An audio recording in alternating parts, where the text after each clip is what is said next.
An alarming testimony from an Iranian about the brutality of the Iranian regime during its recent crackdown against its citizens. Edwin Abnous, executive director of Heart for Iran, tells us about an urgent phone call they received from a sobbing woman who had just fled Iran.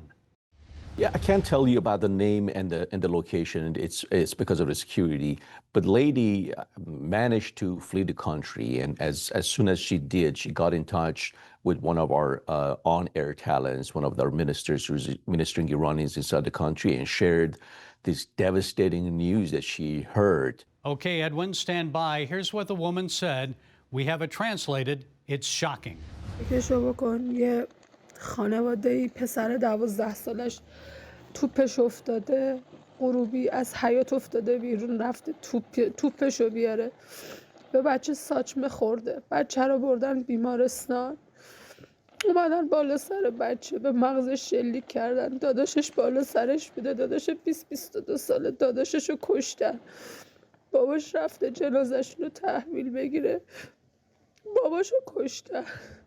من اینا رو میشناسم، نمیتونم بیخیال باشم. من میدونم اینجا چه خبره. همه رو کشتن، تو هری همه رو کشتن، از یه خیابون شد نزدیک به 1000 نفر کشته دادیم فقط خیابون ما. اون چیزی که شما میبینید با این واقعیتی که ما از نزدیک دیدیم خیلی فرق میکنه. حتی تو جنگ دو تا کشورم اینجوری نمیتونست باشه که اینجوری شد. One of the things that are happening right now in Iranian hospital is the agents go to the hospital. If they find anyone with the gunshot wound, they kill him, they execute him right there. And that is what happened to this kid. That is what happened to his brother next to him. And then when the father went to collect the bodies, they killed the father as well. And that is what is happening in most of the hospital. And if there is any doctor that is taking care of these wounded protesters, they'll be reported. They'll find out who this doctor is, and they're going to have the same fate as the rest of them. I'm sure her testimony did not surprise you. We're not shocked because we have seen this over and over again. This is not something new. This is the strategy that the Iranian government is taking to silence the protesters and those who are against the current government, which is a majority of Iranians inside the country. But it is shocking in a way. It's a loss of life. It's a loss of human freedom, human rights, anything that a citizen can hope for in a free country to be able to live their life and enjoy their life. They are stripped out of those human rights. And it's very shocking. It's saddening. It's causing us grief when we see a country shut down like that. It's an open prison. Nobody is allowed to speak. Nobody is allowed to express their opinion. Nobody is allowed to do anything unless the government dictates them. And it's a sad story. They don't want to protest. They don't want any threat to the government and the state. Anybody comes out on the street, even the silent protest, a non-violence protest, they shut them down. They scare them. They consider them as enemy of state. They see a threat. If they don't do that, a lot of people will have courage to join the mass on the streets and raise their voices. And as a result of that, international community will reflect this unrest and protests, and that's going to weaken their position. So the best way is to kill them, to massacre them, to use violence against these protests. And they want to say, if you get out on the streets, if you speak out against the government and the state, that is the cost you have to pay. Your family, your lives, your kids, everyone will die. You no longer going to have a normal life. Did this just happen, or did this horrific murder of this family and the others occur several weeks ago during the height of the protests? Yeah, this happened about 2 weeks ago. This is the height of the massacre that was happening. It still does happen, but it was about 2 weeks ago when thousands of people got murdered and gone down on the street with the military-grade weapons. What do Iranians who have contacted you say they want to see happen? Yeah, Iranians are, they cannot go back anymore. They're deep in the water. They have to cross the river. They need to get a result. This time, I mean, this has happened from 1998 White Massacre, and then 2009, 2017, 2022 with the Women Life Freedom Movement. And this time, everything is different.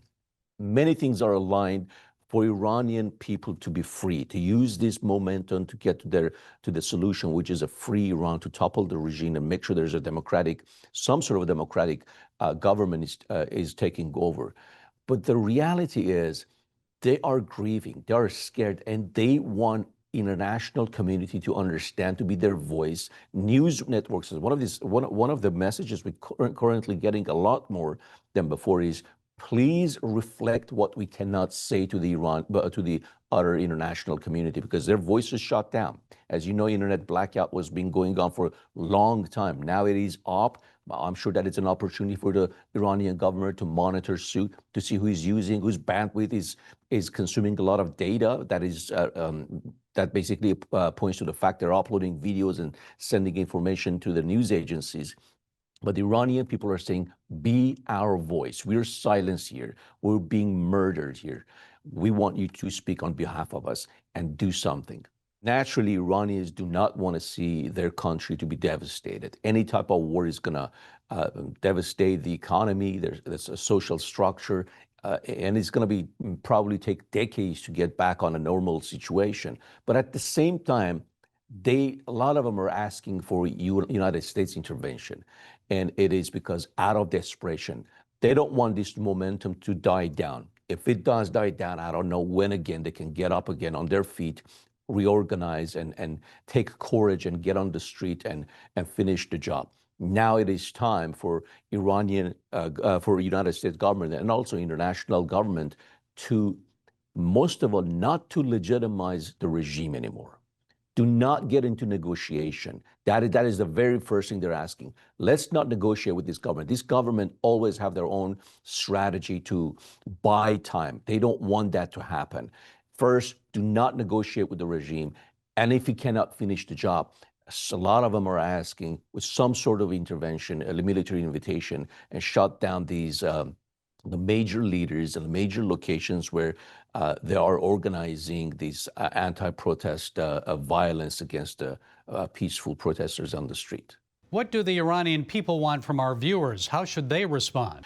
Iranians need encouragement. The Iranian needs to take courage and stand and finish the job. And that is the reality. This is almost 5 decades of a life without basic human rights. They need prayers. They need us to stand and be their voice, to speak out, to take the news to the international news agencies.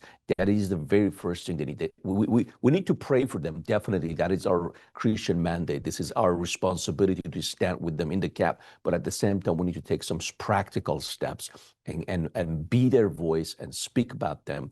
And let me share you another story, Gary, that happened a couple days ago. A lady, which is one of our viewers, called in, and she said that she was shot in the eye with the pellet fire, and that she had to go to the doctor and be operated on in secret, and she has lost sight. So that is, you basically won't be able to find a family in Iran that have not suffered this. And we should be their voice and speak out and let the international community know that we should not legitimize this government, and we should make sure this violence stops. Okay, Edwin Abnous, Heart for Iran, thank you for sharing about what you've learned about these horrific developments inside Iran. Thank you very much for having us.